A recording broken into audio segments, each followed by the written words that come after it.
নাম আপনার, কি নাম? রাজুলুর রহমান। বাড়ি কই? মুর্শিদাবাদ। কি নিয়ে আইছিল? ওই তো কিছু মাল ছিল, কি মাল? ওই ট্যাবলেট। আপনি কোথায় নিয়ে যাচ্ছিলেন এগুলা? মুর্শিদাবাদ। কোথায় থেকে নিয়েছে? গুয়াহাটি থেকে। গুয়াহাটির কোনখানে? স্টেশন।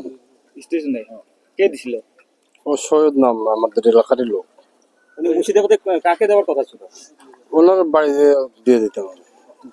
এই কাজটা কি আপনি আগে করেছেন নাকি? না, এখন আমি করি না কাজ। না, আগে করেছেন? 2 বছর আগে একবার করেছিলাম। বিনিময়ে কত টাকা দিচ্ছিল আপনাকে? 10,000 বাবু।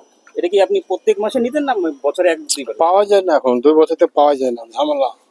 আচ্ছা, আপনি এগুলা যে করেন, আপনার পিছনে কে, ব্যাকগ্রাউন্ডে কে আছে? এখানে কে সাপ্লাই দিচ্ছে আপনাকে? সাপ্লাইটা কে দিয়েছে? সাপ্লাইটা কে দিচ্ছে? সাপ্লাই মানে মানে এই ট্যাবলেটগুলো আপনাকে দিচ্ছে যে কে দিচ্ছে? যিনি দেয় উনি লিয়ে এলে বাড়িতে, উনি আছে এখানে, থাকে গুয়াহাটিতে। গুয়াহাটিতে থাকে। ওদের কি নাম, ওর কি নাম? সৈয়দ শেখ। আপনি কোন ট্রেনে আসছিলেন? নাম বলতে পারবেন বাবু, ট্রেনটার নাম জানি না। কি নাম ট্রেনটার? টিকিট লেখা আছে।